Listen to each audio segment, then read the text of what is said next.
So are you wondering why you do the things you do, or act the way you act, or think the way you think? Or maybe you have tried and tried again to change only to come up short and stuck in the same way of being? Well, on today's video, we're going to talk about beliefs. And beliefs have been the single most important tool and tactic I've used and manipulated to help bring more into my life of what I want to see, achieve the things that I want to achieve, and overall change the trajectory of my life. By the end of this video, what I'm hoping you guys will get is a better understanding of beliefs, how they can impact us positively, negatively, and how you can hack your beliefs to have the things that you want in life. Hey guys, it's Adam over at Teach You Freedom, and on this week's mastery lesson, we're talking about beliefs. We're talking about beliefs in a full landscape of what they are, how they can help us positively, negatively, and what you can do to change your beliefs to change your life. Beliefs are so important because we're so often fooled to believe that it's the circumstances of life that actually dictate our lives, when in reality, it's the meaning that we assign to the circumstances of life that actually shape, give color, and are really true to us and how we live our lives. So if we can change the meaning that we give the circumstances of our lives, we can radically shift the way we see the world. Now, that's an important segue into what is a belief. A belief is an event that takes place that we assign meaning to, right? So for example, let's say that when you were young, you were bit by a dog, and that's the event that takes place. Well, the meaning you associate to that is that dogs are bad or dangerous or scary. So now you have this newfound belief that dogs are dangerous because an event took place, and because that event took place, you assigned a meaning to it, and now you have a belief. Now, that's a one-time incident. What happens when we have strong beliefs is a strong belief is something that has happened in the past, and then we have more and more evidence for that event through things that we see or hear or come into contact with, and that belief builds and builds and builds with the more evidence that our brains finds out there in the world, and we end up building stronger and stronger beliefs. So a strong belief is really a weak belief that ends up compounding because of evidence that we have in the world through what we see, hear, do, etc. Right? So that's really the core of what a belief is. Now, why are beliefs great? Well, beliefs are great because they really act like mental shortcuts that our brain can use to help figure out our place in the world, how we interact with it. I mean, think about it. Your brain is getting bombarded with like 400 billion bits of information every single second. That is so much information to take in all at once. Your brain builds these structures or beliefs about what's coming in, and it helps it filter, decipher, delete, magnify different concepts that come in, so you can better understand your relationship with the world and really focus on what's important. So they're really like mental shortcuts that help you understand and think about the world. They're really like psychological rules that your brain's following, right? Now, this is great in the situation I just described, as in the dog attack, right? So if a dog were to be dangerous or come into contact with you or scare you or harm you, your brain now has this belief that dogs are dangerous, I should avoid them. So in this scenario, it really helps protect you from any bodily harm, physical harm, or future potential emotional harm as well. So that's the great thing about beliefs. Now, the key thing here is that beliefs are mostly unconscious, right? You're not really aware of these beliefs. An event happens, you assign a meaning to it, but it doesn't live at the surface, right? It's programmed into your brain, and a lot of the times we carry these beliefs with us without even knowing it. Another important thing that I found on my journey is everybody talks about beliefs being something that you adopt from a young age, right? And the reason we adopt these beliefs from such a young age is because we have a very limited knowledge and landscape of the world. And in order to get up to speed quickly, we have to figure out our place and purpose in it by taking a look at events that happen from our limited knowledge and assigning meanings to that, right? So if you are constantly overlooked, uncared for, and not noticed by your parents, you might assign a belief that, maybe I'm not worthy, or I'm not good enough, or my parents don't like me, or, my parents are always fighting about money, there's never enough money, money is hard to come by. So we adopt a lot of these beliefs early on, not because they're true, right? An important thing to remember here is that not all beliefs are true. We might think they're true, but really what they are just meanings that we've assigned to events and taken as true, right? So the fact that you're not worthy, there's never enough money, all dogs are evil, right? Those aren't necessarily true, but with the limited landscape and knowledge of the world that we have, we take those as truths and carry those with us as we grow older and continue to move throughout the world. And gone unexamined, we'll carry those beliefs with us further and further into our adult lives because they are unconscious and it's not something that we're thinking about all the time. We carry these beliefs with us from a young age into our adult age. You would never wear the same clothes that you wore as a kid as an adult, right? You would outgrow them and change and buy a new wardrobe and have a different outfit. Well, why would we carry the same beliefs that we had when we were younger and bring those into the future with us, right? Another important distinction is that at some case in point, the beliefs that we had, at some point in time, the beliefs that we had empowered us or protected us in some way. So it's not that all beliefs are bad. Some beliefs that are limiting now actually served a purpose in the past. And it's only when we go without examining these beliefs and understanding these beliefs is when they can really wreak havoc on our lives, right? So let's talk about the negatives of beliefs. So beliefs are so insidious. What's the word? Insidious? Yeah, beliefs are so insidious because they're unconscious and we're not aware of them all the time. What happens when we have a belief is that every time we come into an interaction with something that we have a belief about, we're not seeing the event as it is. Rather, we're defaulting to a past experience where we assign a meaning to something and assuming that that's the way it is, right? So if you have this belief that all dogs are bad, what you end up doing is no matter how many dogs you see that are playful, fun, and exciting and non-harmful to you, you'll constantly deflect to a point in time in the past where you thought dogs were evil or bad or dangerous or scary. And instead of seeing the dog in front of you that's playful, kind, and awesome, which most dogs are, you'll constantly deflect to a past experience where that wasn't the case. So unless we're really vigilant about what beliefs we're carrying with us, we might ignore the reality, which is that dogs, for the most part, are good, fun, loving creatures, but we might default to a past experience if we're not willing to uproot that belief and see it for what it is, right? So that's when beliefs can actually get really toxic and wreak havoc on your life, is when you've held on to a belief in the past, it's gone unexamined, and instead of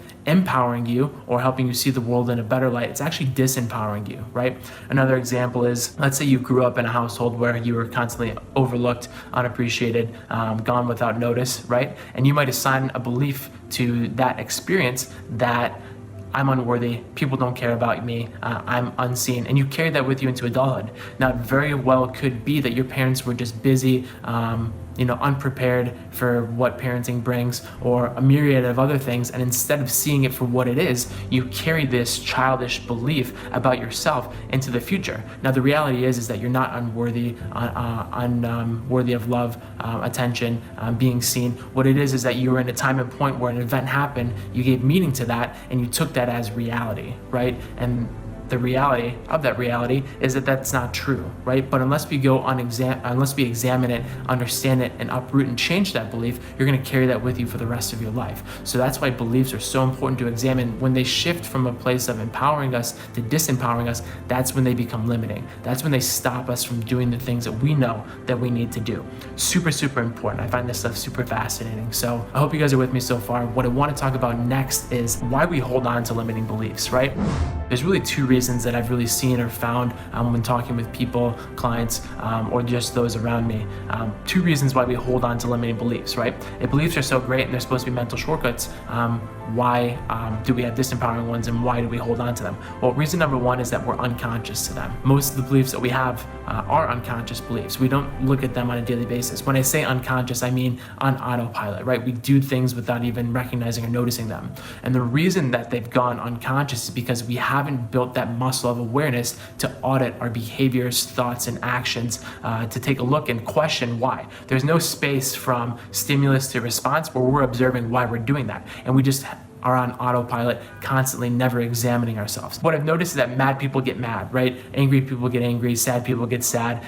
It's kind of built into them because they haven't examined why they act that way, right? And so when we stop and don't take time to not examine our lives or why we do things, we end up repeating habitual patterns over and over and over, and they remain unconscious. So that's number one. The limiting beliefs are remaining unconscious, and we're not taking the time or building the muscle to examine them. The other reason that people hold on to limiting beliefs is, let's say you know that you have a limiting belief, right? A limiting belief that I've worked on for most of my life is this idea of needing to please other people, right? People pleasing for me was that unless I give something to somebody, I'm not worthy of receiving their love, attention, affection, whatever that might be. That's one that I've worked on over the past years.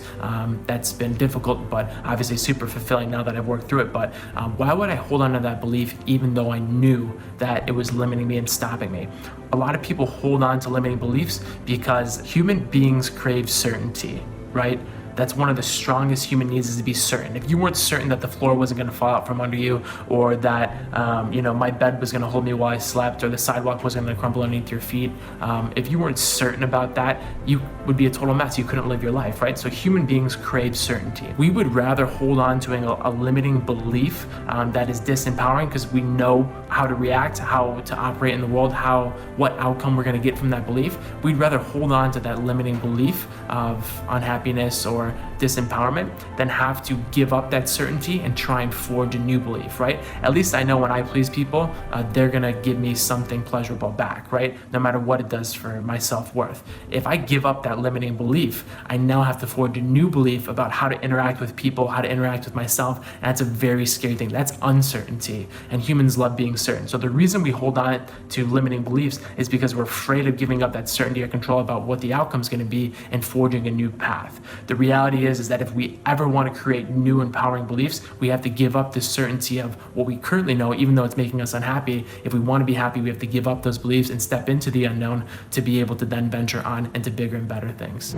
So now I want to talk to you guys about how do we change limiting beliefs, right? This is crucial. This is a step-by-step guide to how you guys are going to end up changing the beliefs, uprooting them, and trading them in for new, better, and empowering beliefs, right? So the first thing that we need to do is we need to identify what exactly it is that's holding you back, right? And this is going to root out the limiting beliefs. So I want you guys to think of an area in your life where you don't feel like you're getting the maximum amount of whatever it is out of that area of your life, right? Let's say it's your finances or your relationships or your physical health, right? What is a limiting belief, or what is something that you want to get more out of that you know you're not getting? For me personally, it was my finances, right? I knew that I wanted to make more money. I knew that I wanted to do things differently when it came to my financial health, but the excuses that I told myself for why I couldn't do things were holding me back. So my excuse was, I'm too young, right? I'm too young to achieve X, Y, and Z. I'm too young. I'm too unknowledgeable to start my own business, to do the things that I want to do, right? That was always my excuse, was I'm too young and I don't have enough knowledge. Well, the reality is, and this is step 2, right? So let me step back to step 1. So step 1 is understanding what's the excuse that you're telling yourself, right? So my limiting belief then for why I wasn't achieving financial success is that I was too young, right? I was too young to do that. And that belief was dictating whether or not I could continue to grow. Step number 2 is taking the time to ask yourself, is that true, right? Is that belief true? More often than not, we're going to find that these beliefs are not true. They're just stories that we've told ourselves and decided to believe, because it's easier to believe that than it is to look at yourself in the mirror and understand that that's not really the case. And this is a quick, simple way to discover whether or not that belief is true or not. Is there anybody else in the world that looks like you, or comes from where you come from, or in any conceivable way has done what you wanted to do with that limiting belief that you're putting on yourself, right? So for me, I would ask myself, is there anybody in the world who is 26 years old that has ever achieved financial freedom or started their own business or done X, Y, and Z? And the answer is yes. If anybody on the face of the planet has ever done something, you can do it too, right? So that belief automatically gets thrown out the window. If there's other people in the world who have started their own business and created financial success and done the things that I want to do, then I know inherently that belief's not true, right? It's not true that I'm too young to do X, Y, and Z. So the second step, in case you guys missed that, is asking yourself, is that belief true? And step 3 is taking that limiting belief and creating a new empowering belief. So for me, the limiting belief that I have was that I'm too young to succeed, I'm too young to be financially free, I'm too young to do the things that I want to do. And I replaced that with, and I asked myself, is it really that I'm too young? No.